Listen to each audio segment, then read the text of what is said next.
Welcome to సెన్సిటివి. నా పేరు నరేష్. రాష్ట్రంలో సినీ పెద్దలంతా కూడా తెలంగాణ ముఖ్యమంత్రి రేవంత్ రెడ్డి కలిసారు. కానీ ఆ ఎఫెక్ట్ పెద్దగా కనిపిస్తలేదు.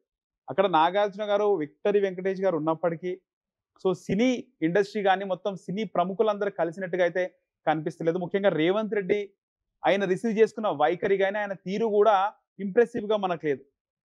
ఇదే అంశంపై ప్రముఖ నిర్మాత త్రిపురనేని చిట్టి గారితో మాట్లాడదాం. సార్ నమస్తే. నమస్తే. ముఖ్యంగా మన సినీ పెద్దలు, సినీ ప్రముఖులందరూ ముఖ్యమంత్రి రేవంత్ రెడ్డిని కలిసినారు సార్. అది సంపూర్ణంగా అయితే అనిపించలేదు.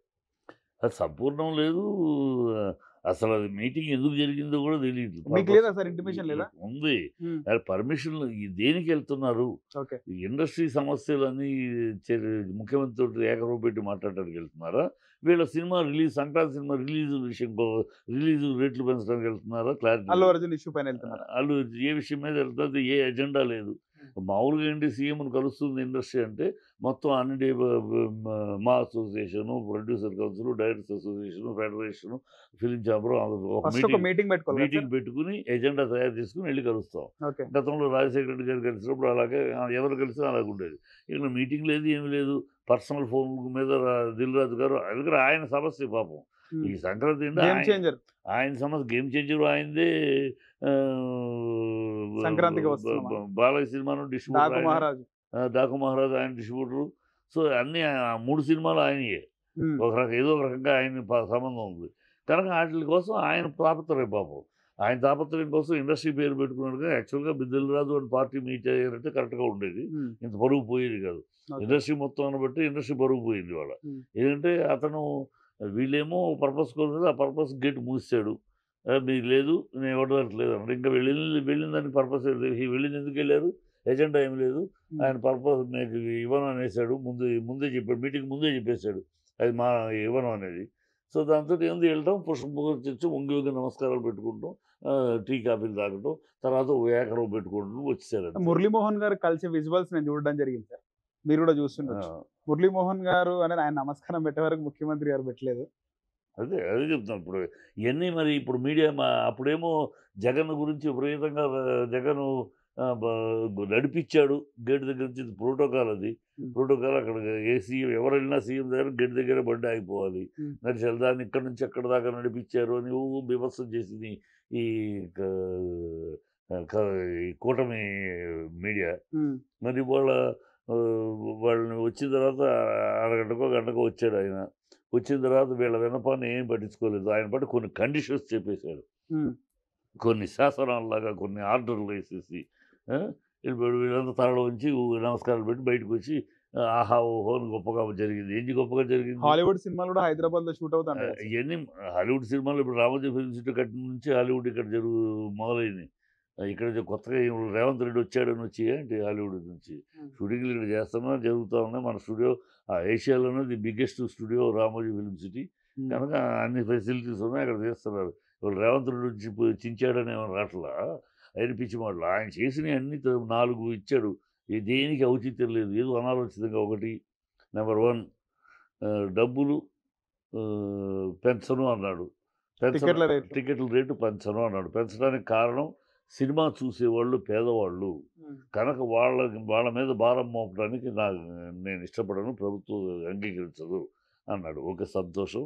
పేదలే టికెట్లు కొన్నా, అదే మేము ఎప్పటి నుంచి చెప్తున్నాం, పేదలే కొంటున్నారు. మరి పేదలు టికెట్లు కొంటారు కనుక వాళ్ళ మీద రేట్లు పెంచను అని చెప్పిన మీరు దాని మీద సెస్ చేస్తారేంటి? మరి టికెట్ల మీద సెస్ అంటాడు అదే నోటితోటి. మరి సెస్ చేస్తే టాపిక్ రాలే అంటున్నారు కదా సార్ బయటికి. టికెట్ల రేట్ల విషయమే రాలే అని సిగ్గు లేక చెప్పుకుంటాం. దిల్ రాజు చెప్తున్నాడు. రాకుండానే ఇవన్నీ బయటకు గవర్నమెంట్ నుంచి అనౌన్స్మెంట్లు వచ్చినాయి. ఏమంటారు? సీఎం నుంచి వచ్చిన అనౌన్స్మెంట్లు ఇవన్నీ ఏ టాపిక్ సెస్సులు వేస్తామని చెప్తున్నారు. నా సెస్సు అంటే టికెట్ రేటు పెరగదా? మళ్ళీ అది ఆ టికెట్లను వేరే వాళ్ళు కొంటారు, అదే పేదలేగా కొనేది. ఈ డబ్బులు తీసుకెళ్ళి ఇంకో పేదవాళ్ళకి ఇస్తా ఉంటా అంటే ఒక పేదవాడి జేబులోంచి 10 రూపాయలు తీసుకెళ్ళి ఇంకో పేదవాడికి ఇస్తావా? ఏమన్నా పద్ధతి అయినా ఒక ప్రభుత్వానికి? ఆ పేదవాడికి చేయాల్సింది నీ ప్రభుత్వం చేయాలి. ఆ పేదవాడికి ఒక ముద్ద అన్నం పెట్టడం కోసమని వీడి ప్లేట్లోంచి ముద్ద తీసి వాడికి పెడతావా? ఇంకా చర్చ ఏం జరిగింది సార్? అదొకటి. దీని గురించి గద్దర్ది ఏమన్నా అర్థం ఉందా? గద్దర్ అనే ఆయన పేరు మీద నంది అవార్డులో బుద్ధి ఉందా ఆలోచనకి? గద్దర్ పేరు మీద ఒక అవార్డు ఇవ్వండి, స్పెషల్ అవార్డు. ఒక రఘుపతి వెంకయ్య అవార్డు లాగానో, ఒక దాదాసాహెబ్ ఫాల్కే అవార్డు లాగానో ఒక స్పెషల్ అవార్డు ఎవ్రీ ఇయర్ దేశం మొత్తం మీద సెలెక్ట్ చేసి, ఇప్పుడు నాగేశ్వరరావు గారు జీవిత సాఫల్య అవార్డు ఇస్తున్నారు. ఒకసారి అమితాబ్ బచ్చన్, ఒకసారి ఇట్లా ఇస్తున్నారు. అట్లా ఆయన పేరు మీద దేశం మొత్తం మీద ప్రముఖులు ఇస్తూ ఉందాం. ఒక అవార్డు ఏర్పరచండి, కార్పస్ ఫండ్ ఏర్పాటు చేసి ఒక అవార్డు. అంతేగాని నంది అవార్డులు ఆయన పేరు మీద అంటే ఎట్లా? ఆయన ఫిలాసఫీ వేరు. ఆయన ఒక మావోయిస్టు సమర్థింపుగా, ఆయన ఒక మావోయిస్టు కమ్యూనిస్టులు సమర్థించే ఫిలాసఫీ అయింది. దాన్ని నేను అందరూ అంగీకరించం కదా. ఆయనే ఆయన ఫిలాసఫీకి విరుద్ధమని ఆయనకే నంది అవార్డు ఇస్తే తిరిగి ఇచ్చేసారు. ఆయన నంది అవార్డు తీసుకోవాలి. గద్దర్ గారు తన ఫిలాసఫీకి విరుద్ధం కనుక నేను తీసుకోన్నాడు. మరి ఆయన ఫిలాసఫీకి విరుద్ధం ఆయన తీసుకున్నప్పుడు ఆయన ఫిలాసఫీకి విరుద్ధమైన ఎలా తీసుకుంటారు? మావోయిస్ట్ ఫిలాసఫీను కమ్యూనిస్ట్ ఫిలా అందరికీ ఆమోదయోగ్యం కాదు కదా. అది కొంతమందికి. ఆయన ఆ పేరు మీద మీరు ఎట్లా ఇస్తారు? పేరు మార్చాలని, పేరు నంది అని ఎందుకు పెట్టారు? పెద్దవాళ్ళు ఊరికిన పెట్టాల. అందరికీ ఆమోదయోగ్యమైన కామన్ పేరుగా ఉండాలి. ఒక వ్యక్తి పేరు మీద ఒక వ్యక్తి పేరు పెట్టడం అయితే ఆ రోజు నాగిరెడ్డి చక్రపాణి గారి మీద పెట్టచ్చు. వ్యక్తి పేరుతో వాళ్ళు స్టూడియోలు కట్టి తెలంగాణ అక్కడ తమిళనాడులో మన ఇండస్ట్రీ, తెలుగు ఇండస్ట్రీ పెరగడానికి దోహదపడ్డారు. ఆయన పేరు పెట్టచ్చు కదా. లేకపోతే కేవీ రెడ్డి గారి పేరు పెట్టచ్చు కదా. కనుక ఏంది పెట్టకుండా వ్యక్తిగత పేర్లు పెట్టకుండా ఎందుకు పెట్టారు నంది అని? కామన్ అన్ని రకాలు. ఎందుకంటే అన్ని మతాల వాళ్ళు, అన్ని కులాల వాళ్ళు, అన్ని ఫిలాసఫీ వాళ్ళు, అన్ని సిద్ధాంతాల వాళ్ళు ఉంటారు సినిమాలో. కనుక ఒక సిద్ధాంతానికి పరిమితమైన వాళ్ళకి పెట్టకుండా ఓపెన్గానే కామన్ పేరు పెడతారు. అది నంది అని పెట్టారు. మీరు కాదు, గత ప్రభుత్వం సింహ అని మార్చింది. ఈ ప్రభుత్వానికి ఒక చెడ్డ ఆలోచన చెప్తా. నేను మధ్యలో కట్ చేస్తాను. సింహ అవార్డు ఈ గత ప్రభుత్వం పెట్టింది మార్చు. ఈ దరిద్రం ఈ ప్రభుత్వానికి ఒక దరిద్ర బుద్ధి ఉంది. గత ప్రభుత్వం ఏం చేసినా దాన్ని మార్చాలి. టీఎస్ను టీజే అని మార్చారు. ఉద్యమంలో టీజే ఉండే కదా సార్. టీజే ఉండదని టీఎస్ లేదు. లేదు, కార్లకి రిజిస్ట్రేషన్ వీళ్ళు ఎవరో పెట్టుకుంటే కార్లకు ఉన్నది టీఎస్ఏ. దాని ఇప్పుడు టీజే మార్చారు. ఏమిటి ప్రయోజనం? టీజే మార్చడం వల్ల ప్రజలకు ఏం జరిగింది ప్రయోజనం? ఆదాయంలో ఏమైనా తేడా వచ్చిందా? ప్రజలు రేవంత్ రెడ్డి మార్క్ ఉండాలనుకుంటున్నారు. బొచ్చు రేవంత్ రెడ్డి మార్క్ టీజీ ఏమన్నా ఆయన పిచ్చి అంటే వీళ్ళు పెట్టారు. వీళ్ళు ఎడ చేయి తీసి నా పుర చెయ్యి జగన్ లాగా చేస్తున్నారు. జగన్ అలా చేయలే. రేవంత్ రెడ్డి చేసిన దౌర్భాగ్యంగా జగన్ చేయలే. జగనే వాళ్ళు తీసేదల్లా ఎన్టీఆర్ పేరు మార్చింది కదా సార్. ఎన్టీఆర్ పేరు అది యూనివర్సిటీ, అది మార్చారు. వీళ్ళు దాన్ని టాపికల్ చేశారు. కానీ యాక్చువల్గా దాన్ని అన్ని యూనివర్సిటీలు కలిపి పెట్టారు. అది ఆ పేరు మార్చారు వాళ్ళే అంతకుముందు. కనుక అది మార్చాడు. అది మార్చిందని మార్చాడు. అక్కడ రైతు బజార్లకు కానీ ఎన్టీఆర్ యూనివర్సిటీకి కానీ చాలా వరకు కూడా ఎన్టీఆర్ పేరు తీసి వైఎస్ఆర్ పేరు పెట్టాడు. రైతు బజార్కి ఎన్టీఆర్ పేరు ఎక్కడ ఉంది? రైతు బజారు గతంలో ఉన్నది. గతంలో ఏముంది? ఏ రైతు బజార్ లేవులే కానీ పెద్ద ఊరిన పేరు నామకి వస్తాయి. ఇవన్నీ అలా పోలు. ఇతను చేసిన దౌర్భాగ్యానికి అతను ఎందుకు లాగుతారు? అది ఆ రాష్ట్రం వేరు, ఈ రాష్ట్రం వేరు. ఈ రాష్ట్రంలో మాట్లాడండి. ఆ రాష్ట్రంలో జరిగినప్పుడు దుమ్మెత్తి పోస్తారా? మళ్ళీ ఈ రాష్ట్రంలో జరుగుతూ ఉంటే ఆ రాష్ట్రంలో తీసుకుని రేవంత్ రెడ్డి పైన రేవంత్ రెడ్డి ఎందుకు మాట్లాడరు? నిలబెట్టి ఎందుకు మాట్లాడారు? పత్రికలు ఆయన నిలబెట్టి అవమానం చేసినట్టే.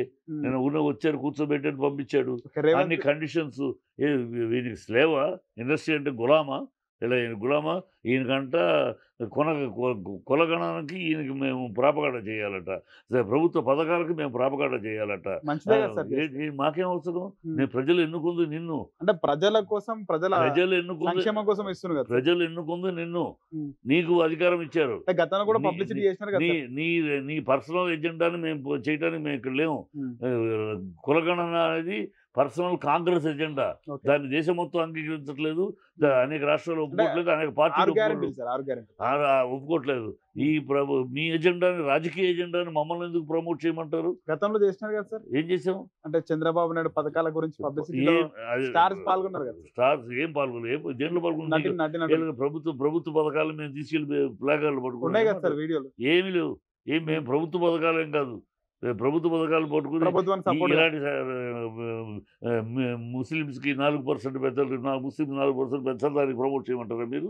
మా అన్ని పార్టీల వాళ్ళు ఉన్నారు సినీ ప్రభుత్వం రంగంలో. సినీ రంగంలో. మీ ప్రభుత్వ ఎజెండాని మేము ఎందుకు మోయాలి? మీ ప్రభుత్వ రాజకీయ ఎజెండా అది. మీ రాజకీయ ఎజెండా రాజకీయంగా చేసుకోండి. ఓకే. మమ్మల్ని ఎనాలిసిస్ చేసి కండిషన్లు ఏంటో అంటే అక్కడ ఖండించే అవకాశం ఉండేనా సార్? ఎవరైనా మాట్లాడారంటారా? ఎవ్వరూ మాట్లాడలా. ఎందుకు అదే సార్? మరి ఎందుకు మాట్లాడరు? మొన్న ఆ రోజు మా జగన్ దగ్గర అన్నారు కదా, మరి ఎవరు మాట్లాడలేదు, నోరిప్పలేదు, మాట్లాడనివ్వలేదని. ఇప్పుడు మరి ఎందుకు మాట్లాడలా? అందరూ ఆయనకు ఇచ్చి నవ్వుకుంటూ వంగి వంగి నమస్కారాలు చేసి వచ్చారు. కానీ రేవంత్ రెడ్డి చేసిన అవమానానికి ముందే మీరు రావడానికి ముందే మీకు పెట్టేశాడు కండిషన్స్. రావడానికి ఎందుకు వెళ్ళినట్టు మీకు పెంచమో. మళ్ళీ తర్వాత దిల్రాజు గారు అది చిన్న విషయం. అది ఏది చిన్న విషయం? తాత్కాలిక విషయం అంటారు. తాత్కాలిక విషయం, చిన్న విషయం అది కాదు. ఇండస్ట్రీ ఇవన్నీ మాటలు ఉన్న ఇండస్ట్రీని హాలీవుడ్ చేస్తాం, ఇక్కడ ఇక హాలీవుడ్ వాళ్ళు ఇక్కడికి వచ్చి ఎగబడి సినిమాలు తీస్తారు. వాళ్ళు ఇవన్నీ అభూత కల్పన మాటలు, ప్రజల్ని మభ్యపెట్టే మాటలు తప్పితే ఈ ప్రభుత్వం సహకరించేది లేదు. ఆ కార్యక్రమాలు మీరు చేయగలిగేది లేదు. నెట్ఫ్లిక్స్ని, అమెజాన్ని ఇక్కడికి రావాలి, అవి వచ్చేవి లేదు. రావడానికి ప్రభుత్వం సహకరించేది లేదు. నాగార్జున కూడా మంచిగా యూనివర్సిటీ పెట్టాలన్నాడు. యూనివర్సిటీ ఎప్పుడు పెడతారు, ఎప్పుడు అయ్యేది? అయ్యే పనులు కావు, ఊరినే స్లోగన్లుగా ఉపయోగపడతా ఉంటాయి. చేస్తాం చూస్తామంటానికి. అయ్యే ప్రాక్టికల్గా అయ్యేవి కాదు. వీళ్ళు అడిగినా వాడు ఇచ్చేది కాదు.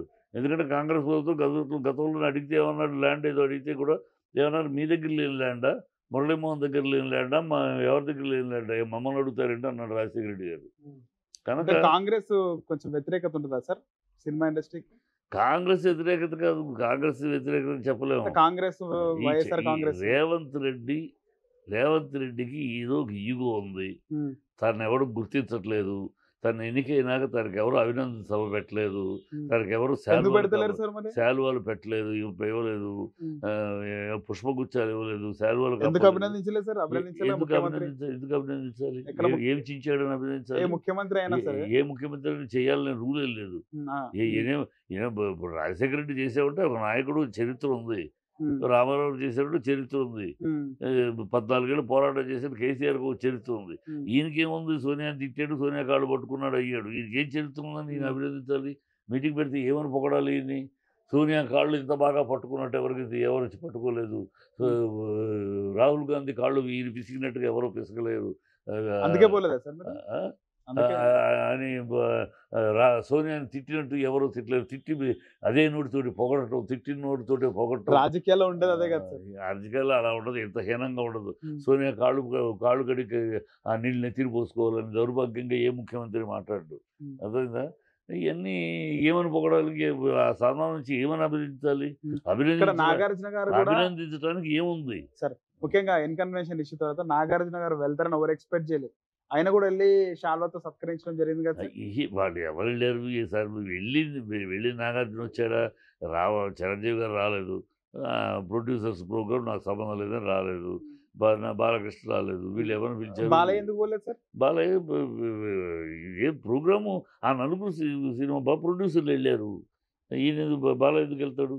నాగార్జున గారు ఎందుకు వెళ్ళారంటారు సార్? నాగార్జున జరిగిన గొడవ నుంచి కొంచెం మైత్రి కోసం వెళ్ళాడు అంతే. ఆయన మైత్రి కోసం ఏమైంది? Meeting is total waste meeting. కొన్ని గాలి మాటలు, ఆయన కొన్ని గాలి కబుర్లు చెప్పాడు.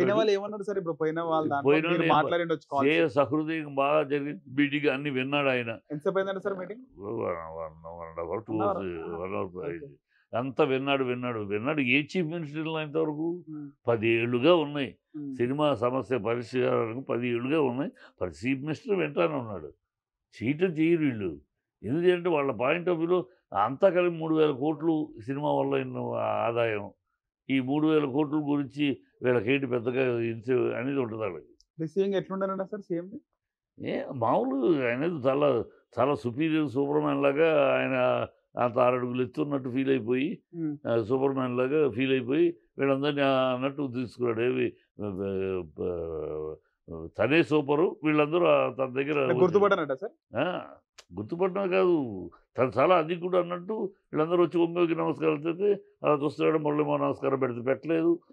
అవమానం, ఇండైరెక్ట్గా అవమానం పెట్టింది సార్. మురళీమోహన్ గారు పెట్టినాడు. కానీ ముందు మురళీమోహన్ గారు పెట్టిన తర్వాత పెట్టాడు.